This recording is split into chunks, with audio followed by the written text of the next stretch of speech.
watched this a couple times.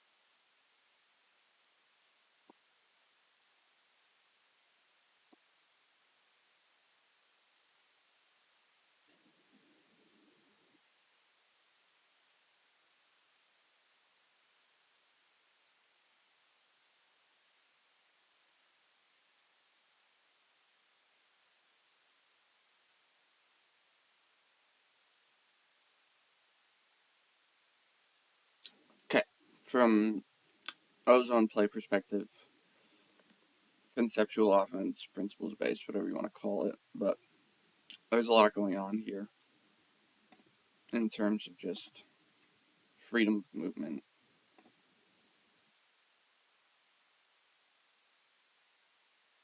So,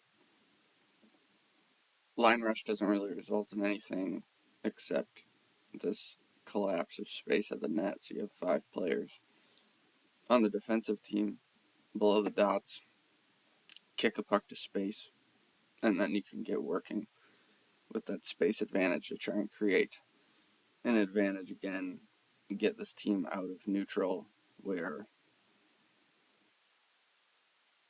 they're all inside for the most part of the offensive team. So, how can we create advantage in this situation? This player does a good job drawing his check out, stretching this player as far as he'll go,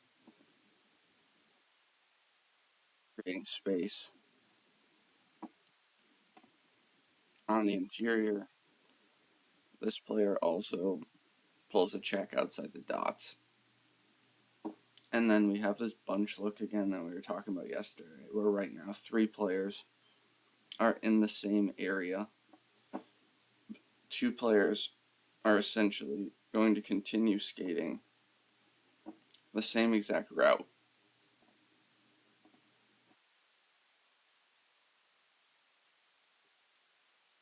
As this player looks to manipulate his one-on-one situation.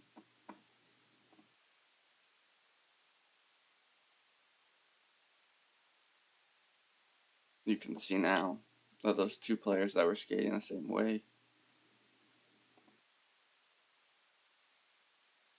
spread into opposite directions, and it creates this 3 on a side look, and this off puck 2-man game that you're going to see here. So as we back that up,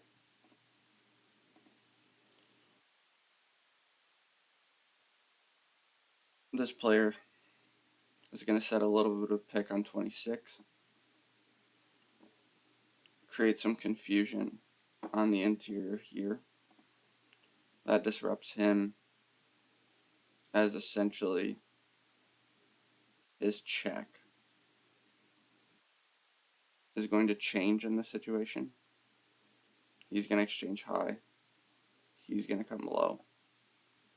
And since this physical play happened, this disruption, that kind of like disorients the defensive player from quickly re-identifying who his check might be. He also turns his head. Is this my guy or is this my guy? And then because we're very possession based and able to keep a puck on the same side for so long, all of these players, the longer the puck stays on this side, the more puck focused they get. So, obviously, we talk about concepts and principles and like the importance of changing sides. And yes, like blanket statement, changing sides is important. But again, if we look at it the other way, are there advantages to keeping the puck on the same side for a length of time? And I think there is. Everyone gets puck focused as this three side, 1, 2, 3, continues to get established. Working cutbacks, these guys. Exchange of movement.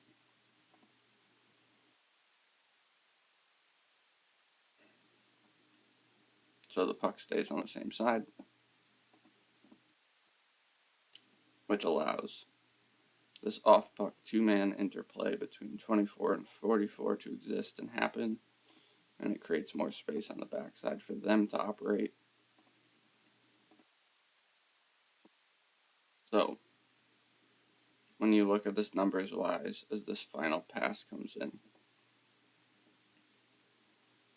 there's a 3-on-4 on the strong side of the ice, and a 2-on-1 off puck on the backside. So, Jamie Monroe talks about, like, if you run the conceptual offense enough and your players get very attuned to all the possibilities,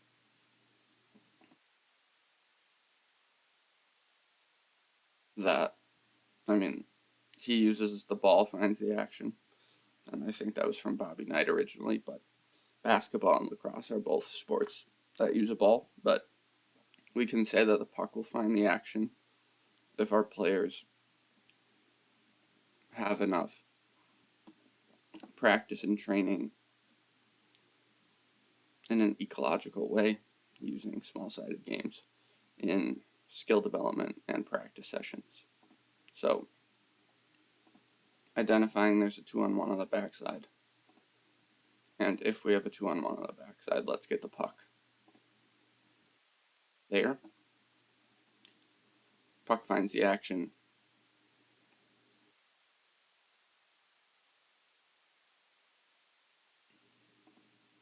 And then, obviously, the only other thing we can talk about is getting behind your defender's head. He's now puck focused, so we can cut behind into space.